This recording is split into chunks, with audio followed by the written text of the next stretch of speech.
Hey everyone. Thank you for joining me on this channel. My name is Tony and welcome to Let's Try and DIY. um so I hadn't actually picked up this camera and I hadn't recorded anything since August 21st. The reason why I know that is because I just finished editing the video today, which is September 1st, and in that video I documented the date. Like the reason why I do that is because it's also a journal. I'm sharing my journal with y'all, my journal and my journey in gardening. And I'm here putting on my garden sleeves that I got from Farmers Defense early in the summer. Um, it protects from the UV rays, but I use it because the mosquitoes have been ruthless, which is one of the bases for this video.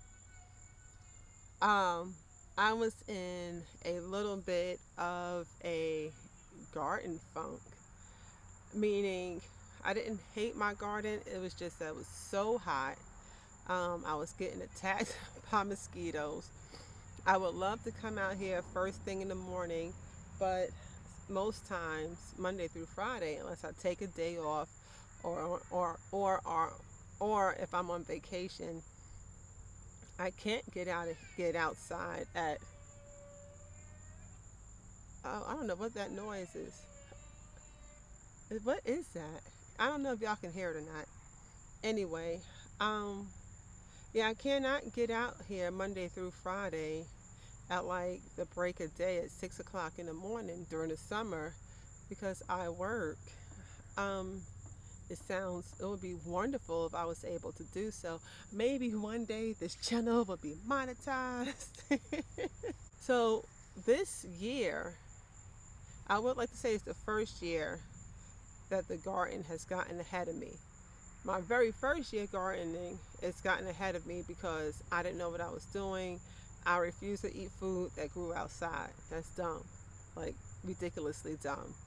And watering every day. I just didn't know. Now I know better, so I'm doing better.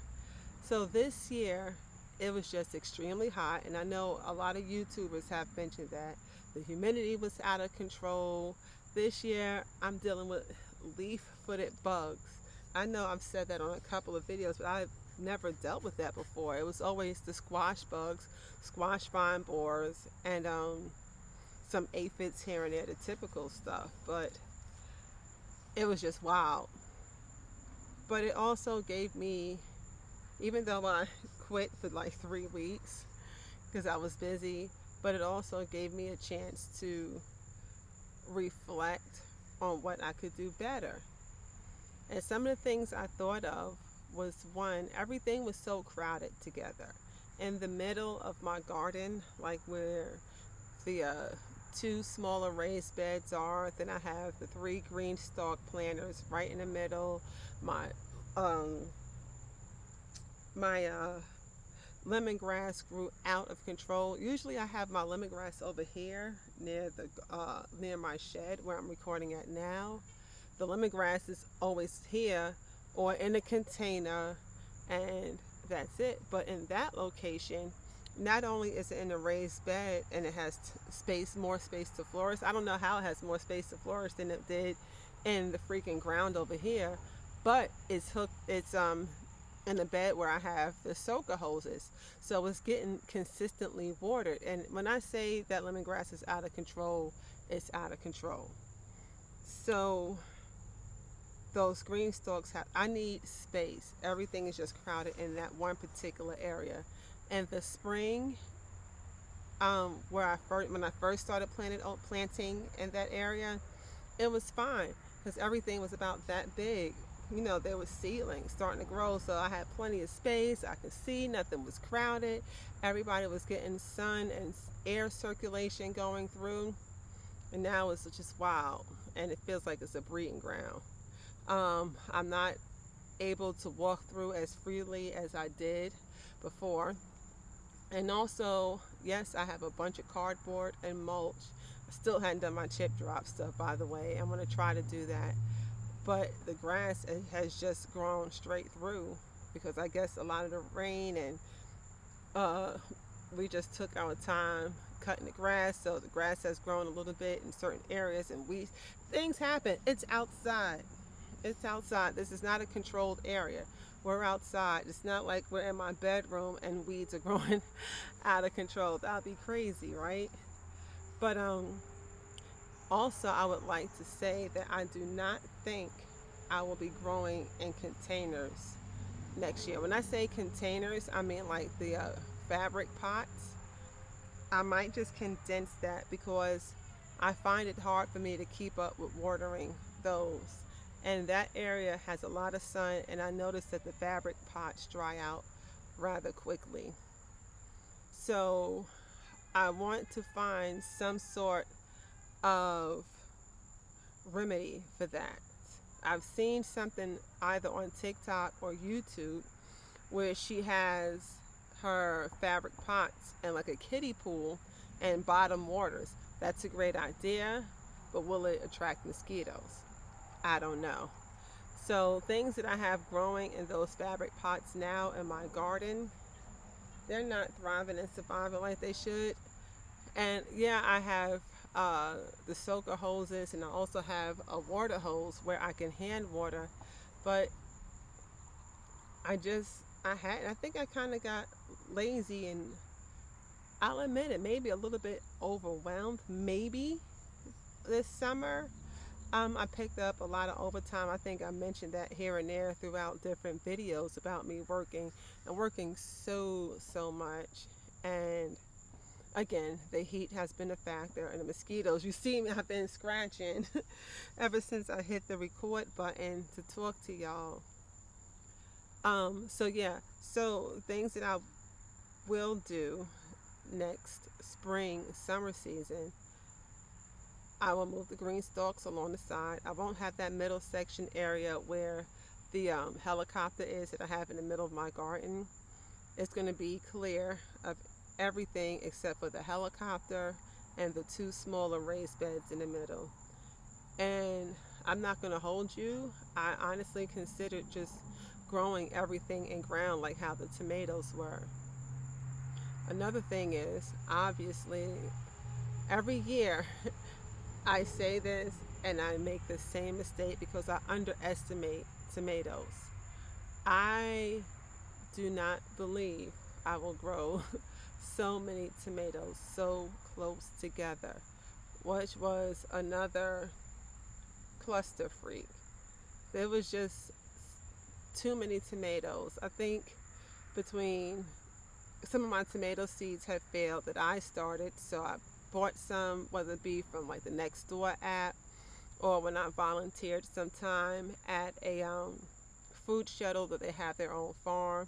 I had purchased a pack of tomatoes, and I think some single tomatoes. My friend, she has a garden, but her area wasn't as large as mine, so she ran out of space. So here, everybody was like, "Here, take some tomatoes, take some tomatoes, take some tomatoes," and I took them. So I was just stuffing them everywhere I could in containers and ground where the soaker hoses was, and I was just overwhelmed.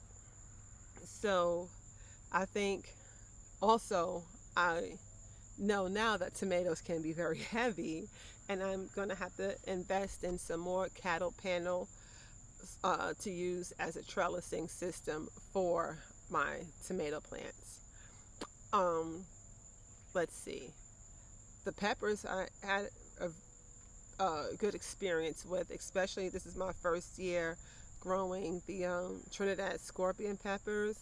I received those from, I want to say it was the food shuttle farm also. They also sell plants here and there. Well, starts, I should say. And that's growing great. I also will not plant as many okra plants. I had a lot of okra, and even though I only planted 2 separate watermelon plants, they sprawled. I believe in the last video I had mentioned that. So if I do grow tomatoes next year, which I mean not tomatoes, watermelons next year. Those watermelons will be in an area where there's not as much foot traffic, even though it's pretty much my foot traffic. It's just they vined out so much. It took up a lot of space, and I had some success. Every year, I have one or two things that are super prolific. So, this year it was peppers and my watermelon, and I will even say honestly, my tomatoes, the ones that were in ground, not necessarily so much the tomatoes that were in containers. Um, the consistent watering, like every other day, was beneficial. Um, there was something I should have wrote everything down. Some things I will not grow again unless it's just for, um, I guess I would say decoration because it looks nice, but I hadn't used it. I don't even know how to use it. Like I have all these grand ideas a lot of times in the beginning of the year when I'm looking forward to planting my spring and summer gardens. I grew sorghum. I'm like, yeah, I'm gonna make my own cane, my sorghum syrup. Da da da da. It's gonna be good. I'm gonna be self-sufficient. I'm gonna learn how to do these things. Honey, I still ain't even pull them out the the container I have it growing in. And the same with the amaranth. I grew it last summer. It was so pretty, and I didn't know what to do with it exactly. And I grew it again this summer, and again it was so pretty, but I don't know. I can always look up on YouTube or wherever or Google what to do with the sorghum and how to process it. I mean, and the amaranth and how to process it, but it's not a staple for me right now, you know. And the same thing, I grew tobacco. I was given tobacco seeds, so tobacco grew. I'm like, oh yeah, it'll be cute. I'll dry some tobacco leaves, and my husband could roll it up in a cigar or something like that. I don't know. I'm not gonna. I want to say I'm not gonna waste time growing things that I will not put to use. Um, I'm looking at my son's blueberry bush. They are dead as a doornail right now. I had the blueberry bush near my shed, and I should have taken it out the container this year, but I did not. And when I stop recording, I am going to see if it's 100% dead. I may just cut it back. But I believe a lot of things from here on out, I will attempt to grow in ground. The blueberries, if they come back next year, what I will probably do is go to a nursery or like Home Depot, Lowe's or something to see if they have any clearance blueberry bushes. Now would be a great time for me to dig a hole and put them in ground and buy two or three so they can cross pollinate, I want to say, and grow. So those are the things that I was thinking about changing up for next spring and summer. It's just that this summer I was overwhelmed. Overwhelmed. My mission with my garden is not going to change. It has not changed. I'm still going to give, give, give, give, give. That's the point of it. My first fruits, give that 10%. And I think that's why I was overwhelmed. I had so much, like so much to do, and it's only me that does all the gardening. It's my idea. You know, I asked my husband to help here and there, but I know how he feels. He's been scarred from it because of his childhood. So I don't want to worry him that much. I mean, if there are things that I cannot lift and I need some assistance with, I'll ask, but I try not to be bothersome. So, that's it. I have about my sons and my husband are at football practice. So I'm going to give myself a solid 45 minutes to an hour, depending on the mosquitoes and how they feel about me, and try to get some work done. Thank you all for joining me. I really appreciate you all, and my apologies for kind of I took a break. Everybody needs a break. Everybody needs a rest. And I hope that you forgive me for that. Until next time, I appreciate you. Stay blessed and pay it forward. Later.